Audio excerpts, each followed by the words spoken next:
This is the next theorem. Let T is a mapping from domain of T to Y. Be a bounded linear operator with a domain D of T is subset of capital X, where X and Y are norm spaces. Then number 1. If domain of T is closed subset of capital X, then T is closed. Number 2, to prove if T is closed and Y is complete, then domain of T is a closed subset of capital X. Let us see the proof. Let Xn is a sequence in domain of T.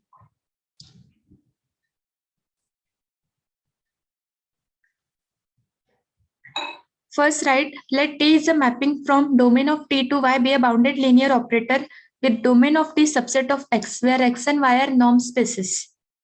Let domain of T is a closed subset of X, and to show that T is closed. To show that T is closed, we show that. Okay, let us see. Let Xn is in domain of T a sequence and converges.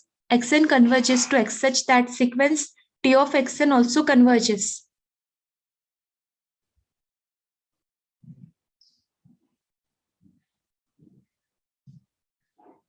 T is a bounded linear operator, hence it is continuous, so that Txn also converges.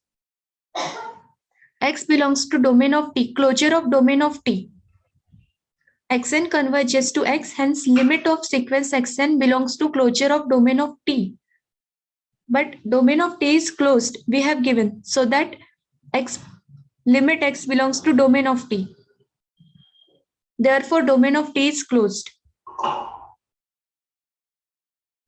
And Txn converges to Tx, hence T is continuous.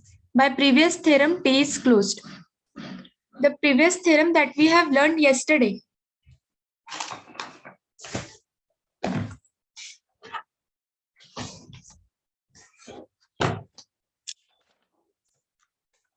The theorem was, let T is a mapping from domain of T to Y be a linear operator, where domain of T is a subset of X and X and Y are norm spaces.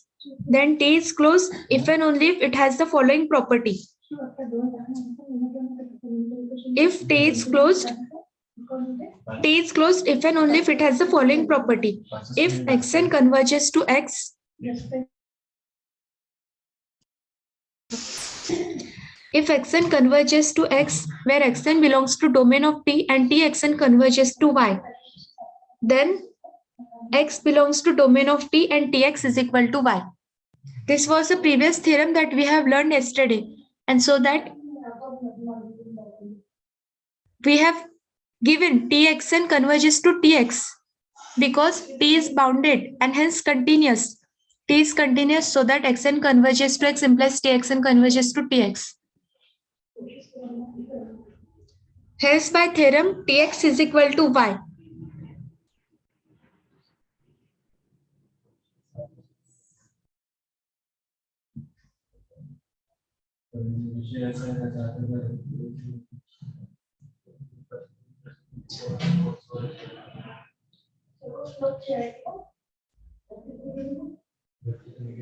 Hence, it is proved that T is closed.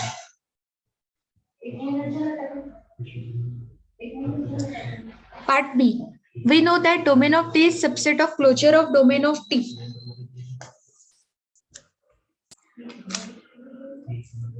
In part B, we have to prove if T is closed and Y is complete, then domain of T is a closed subset of X.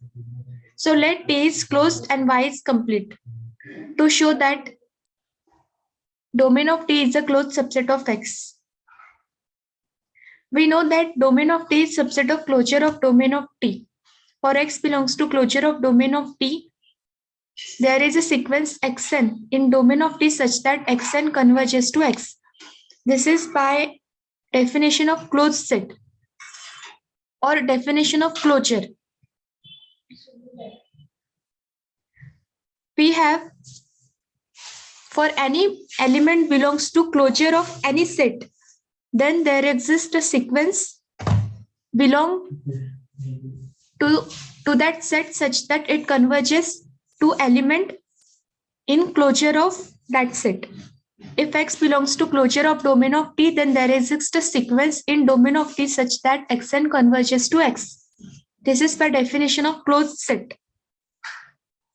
Hence, T is bounded.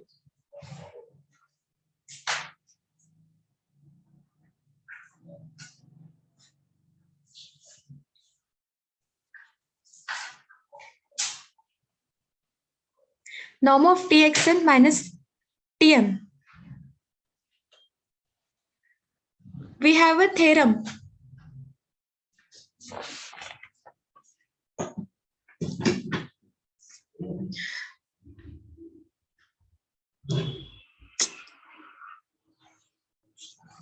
Okay, therefore T is bounded. Norm of Txn minus Txm is equal to norm of T of Xn minus Xm, less than or equal to norm of T into norm of Xn minus Xm, because T is bounded. And it converges to 0 because Xn is a convergent sequence, hence it is a Cauchy sequence. So that norm of Xn minus Xm, it converges to 0 as n tends to infinity and as m tends to infinity. This shows that Txn is a Cauchy sequence. Therefore, Txn converges as Txn converges to Y belongs to capital Y. Let X and Y be complete. Since T is closed, X belongs to domain of T by previous theorem. X belongs to closure of domain of T. And X belongs to domain of T. It implies X belongs to domain of T because closure of domain of T, therefore closure of domain of T is subset of domain of T. From 1 and 2, hence domain of T is equal to closure of domain of T. Hence domain of T is closed. And hence the theorem is completed.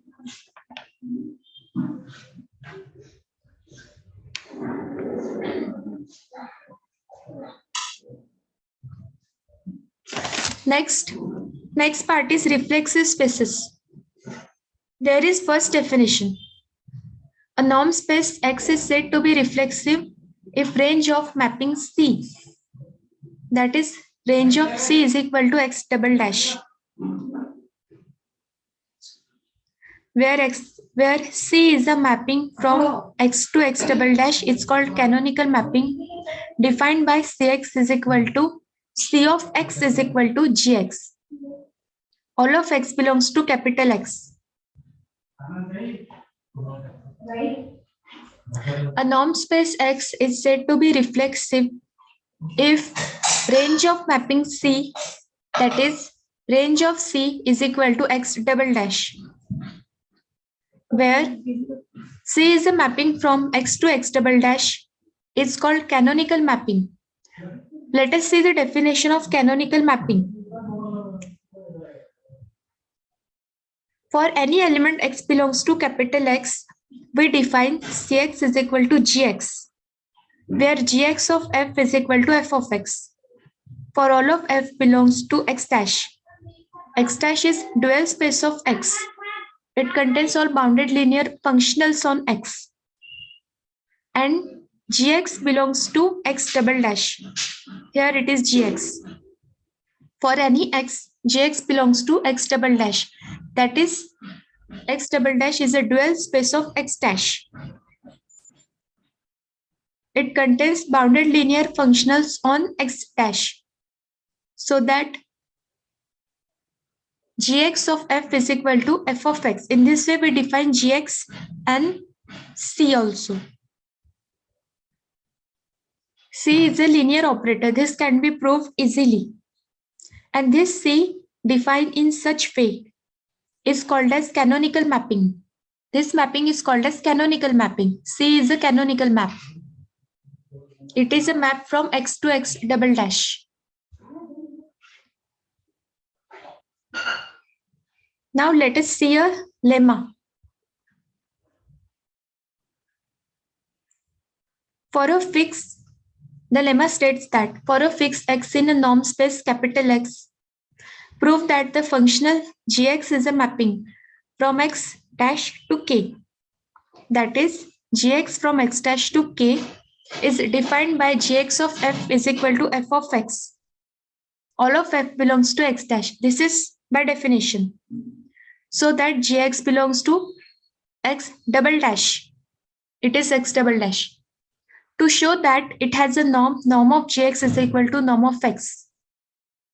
We have given that for a fixed x in a non-linear space capital X, the functional gx is a mapping from x dash to k, that is gx from x dash to k, defined by gx of f is equal to f of x. All of x belongs to x dash. So that gx belongs to x double dash. We have to show that norm of gx is equal to norm of x. Proof. Let x be a norm space and any element small x belongs to capital X. Let gx be a mapping from x dash to k, defined by gx of f is equal to f of x. All of f belongs to x dash, so that gx belongs to x double dash.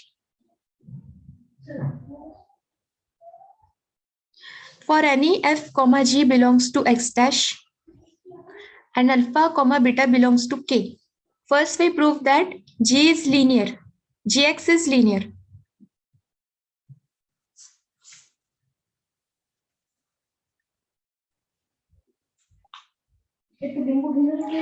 Gx of alpha f plus beta g. To prove that any operator t is linear, we show that alpha t of alpha x plus beta y is equal to alpha into tx plus beta into ty. This we know. Using this, we show now gx is linear. Gx of alpha f plus beta into g is equal to alpha f plus beta g into x. This is by definition of gx. Here, in place of f, we have alpha f plus beta g.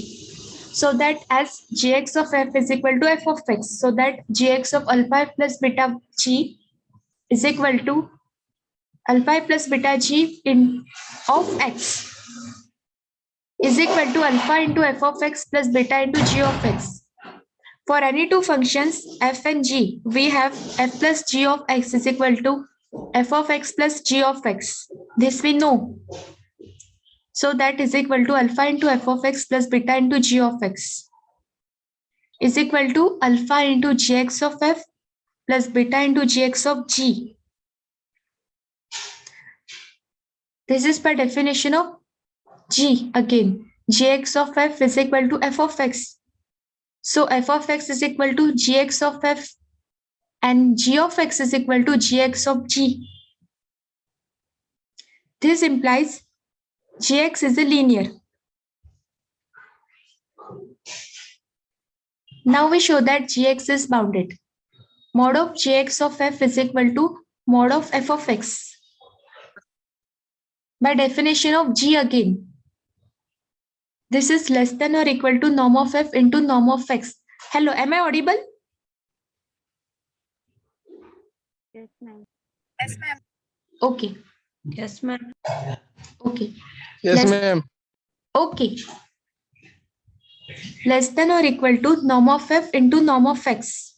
Because f belongs to x dash and x dash contains all bounded linear functionals on x. So that f is bounded. Less than or equal to norm of f into norm of x. So that gx is bounded. Because we know that a linear operator t is bounded if norm of tx is less than or equal to norm of t into norm of x.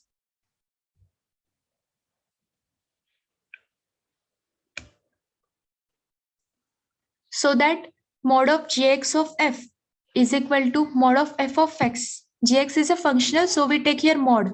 F is also functional, and this is less than or equal to norm of f into norm of x. As mod of f of x is bounded, and f of x is equal to gx of f, so that gx is bounded by definition clearly.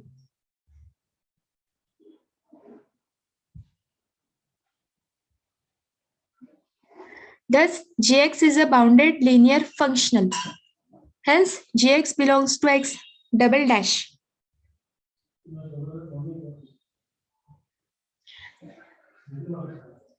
Now, in theorem, we have to ask to show that norm of gx of f is equal to norm of x. So, we now show norm of gx of f is equal to supremum over f belongs to x dash.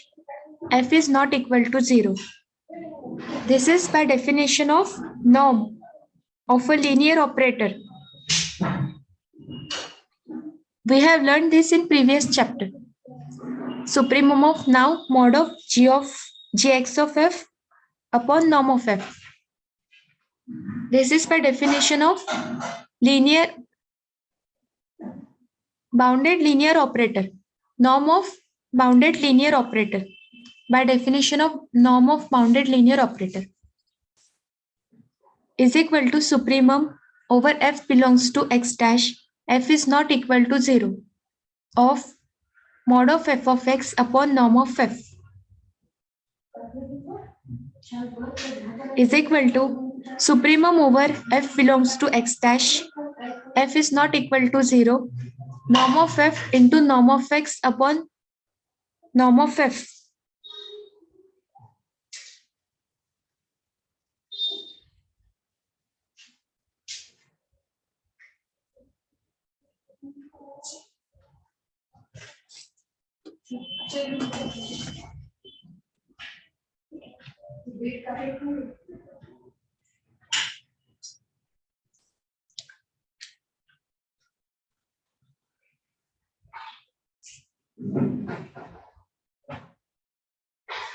Norm of gx of f is equal to norm of x.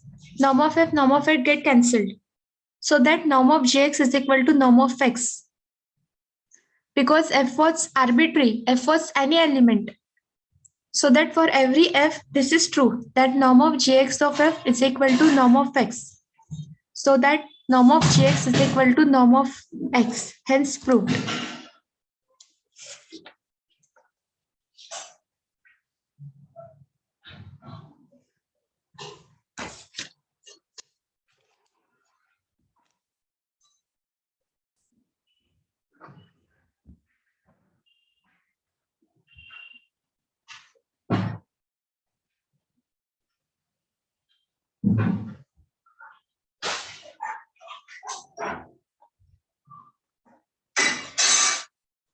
Next theorem.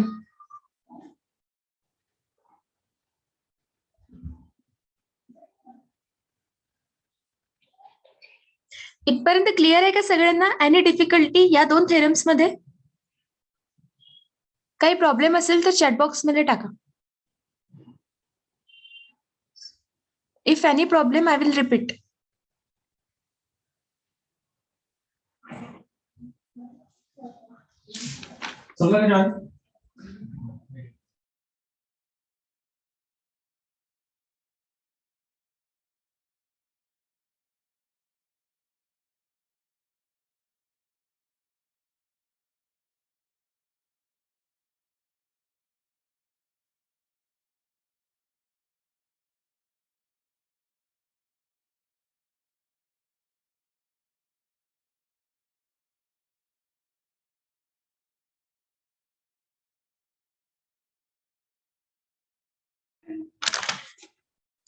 Okay, let us see the next theorem.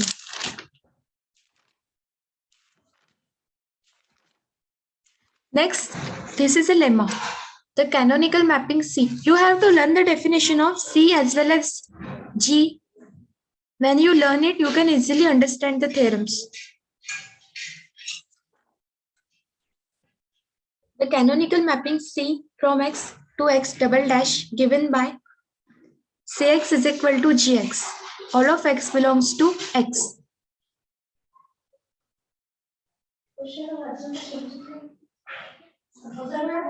Where Gx of f is equal to f of x. all of x belongs to x dash is an isomorphism of a norm space capital X onto a norm space R of C, that is range of C.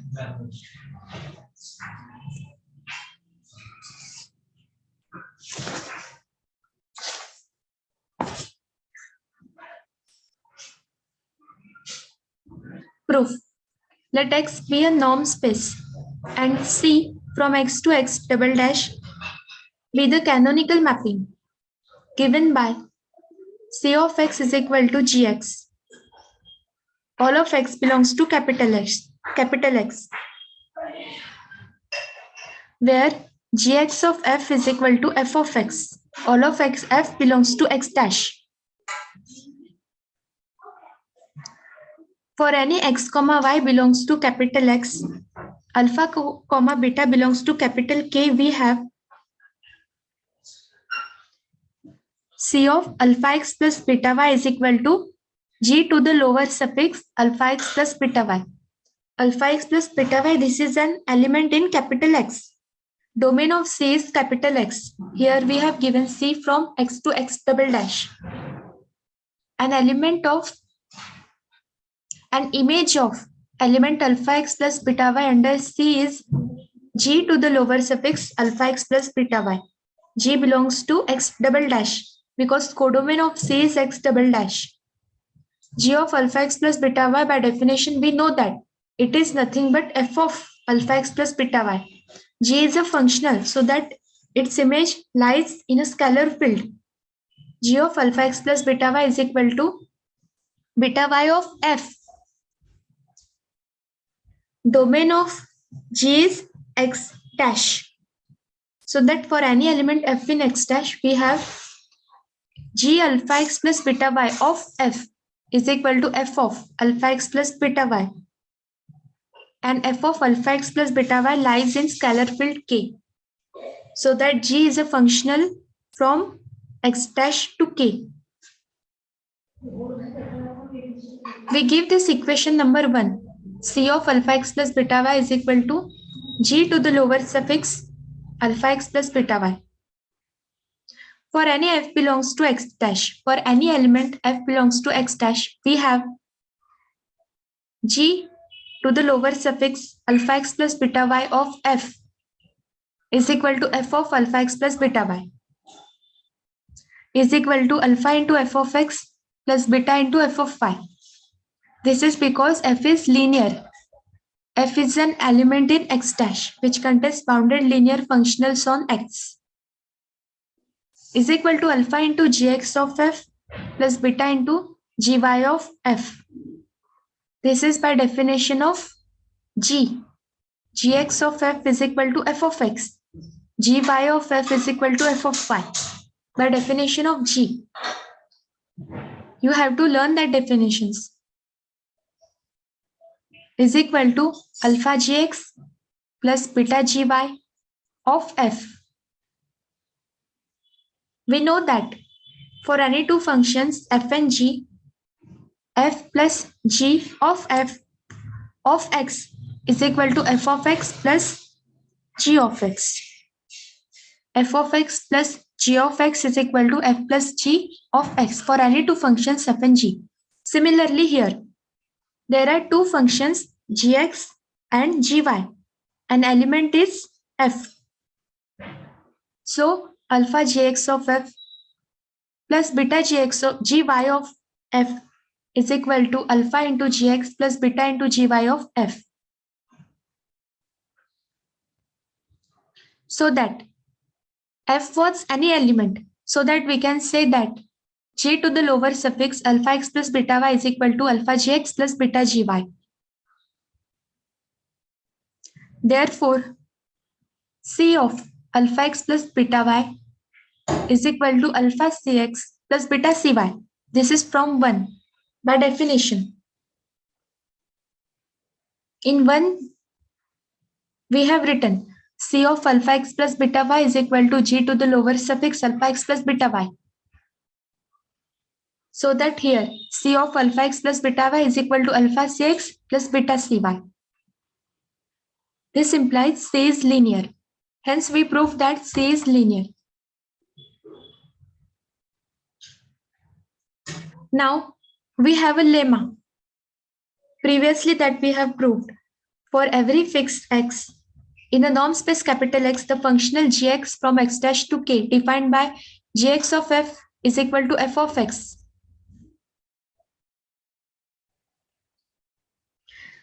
All of f belongs to x dash, so that gx belongs to x double dash and has a norm. Norm of gx is equal to norm of x. We proved in previous theorem that norm of gx is equal to norm of x. So that from 3 we have, by definition of C, norm of C of x is equal to norm of g to the lower suffix x is equal to norm of x. X belongs to x and gx belongs to x double dash. Gx is the image and x is pre-image of C. Hence, C preserves the norm because norm of image and norm of pre-image both are same under C. Hence, by definition, we say C preserves the norm. Give this equation number 4. Also, as Gx is bounded because Gx belongs to x double dash. X double dash contains bounded linear functionals on x dash. Hence, Gx is bounded.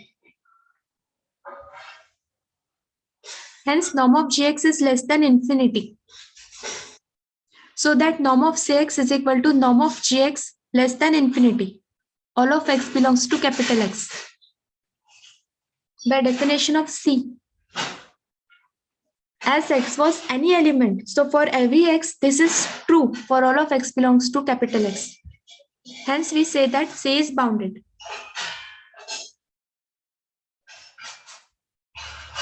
Now, norm of Cx minus Cy is equal to norm of g to the lower suffix x minus g to the lower suffix y is equal to norm of g to the lower suffix x minus y is equal to norm of x minus y by definition of G.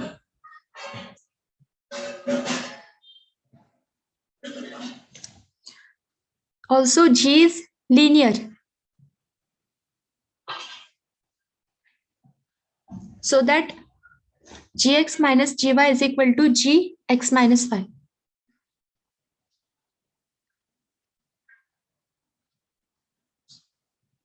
No, directly it is true that Gx minus Gy is equal to Gx minus y.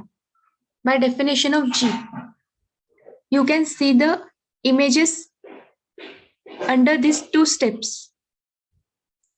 So these two steps are correct. Is equal to norm of x minus y. This implies C is onto.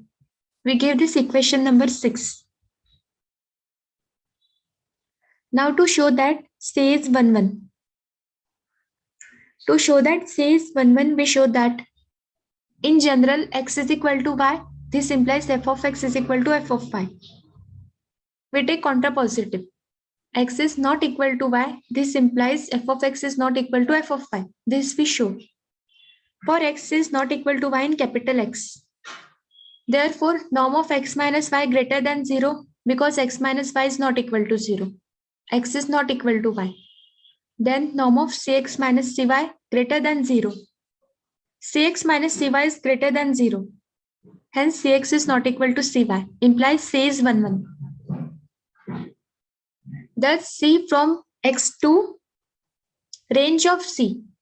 C was a mapping from X to X double dash, but we have proved that C is onto. So that X double dash is equal to R of C, range of C. Is 1, 1 onto and preserves the norm. By definition of isomorphism, C is isomorphism. इथपर्यंत clear आहे सगळ्यांना? Theorem is proved. Any doubt? Okay. Next definition is algebraically reflexive. There are 6 minutes remaining in meeting.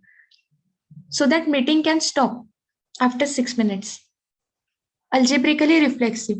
If C from X to X double dash is surjective, that is onto.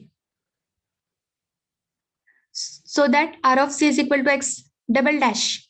In place of double star, you can write double dash. Then X is algebraically reflexive.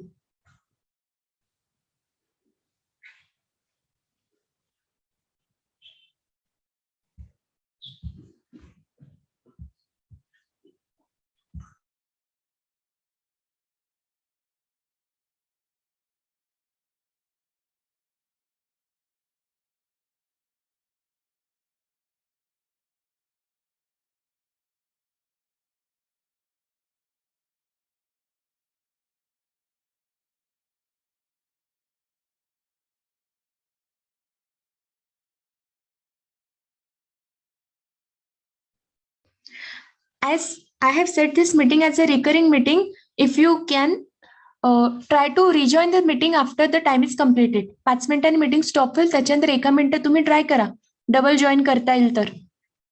जर नाही जमलं तर मी दुसरी link टाकेल, आपण एक theorem complete करून घेऊ.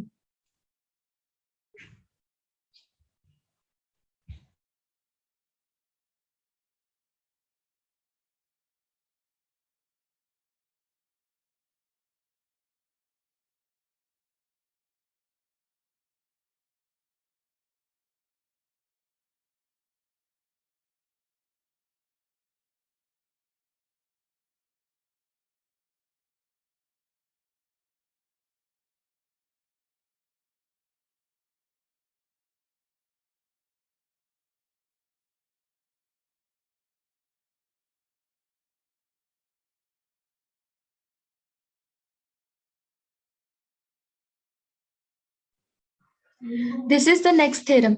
A finite dimensional vector space is algebraically reflexive. Consider a canonical mapping from X C from X to X double dash such that Cx is equal to Gx. We know that Gx belongs to X double dash. We proved in previous theorems. All of X belongs to capital X, where Gx of F is equal to F of X. For any element X naught, let Cx naught is equal to 0. This means that if Cx naught is X naught is any arbitrary element, we consider an element X naught such that Cx naught is equal to 0. This means that Cx naught of F is equal to Gx naught of F.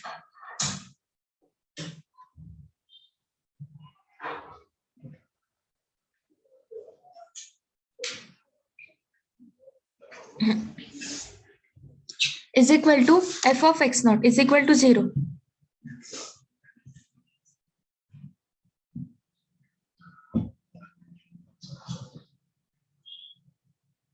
Cx naught is equal to Gx naught of F.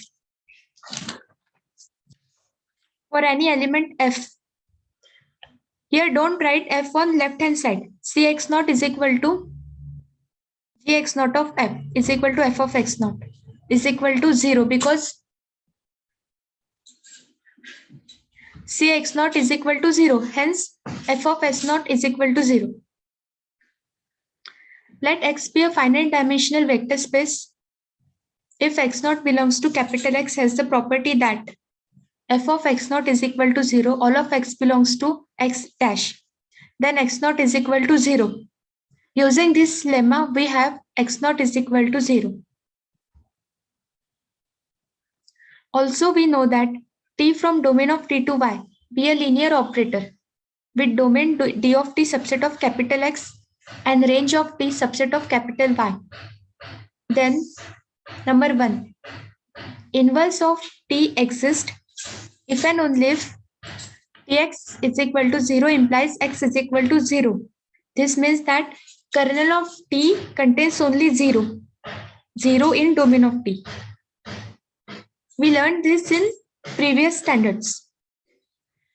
Number 2, if dimension of domain of T is equal to n less than infinity, that is domain of T is finite dimensional and T inverse exists, then dimension of range of T is equal to dimension of domain of T.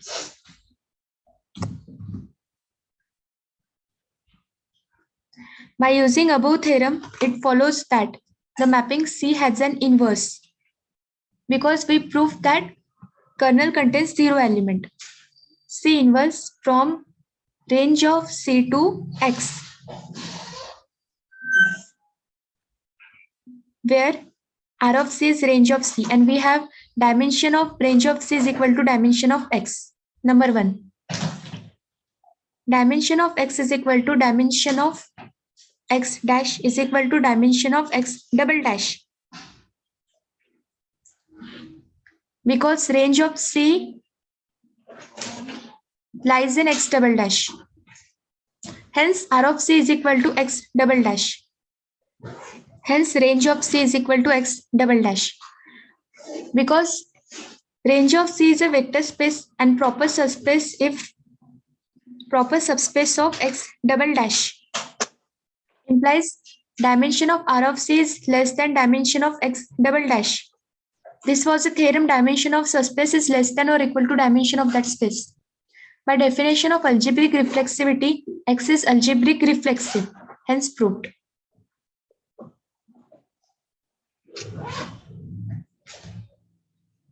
You read all the theorems that we have taken today.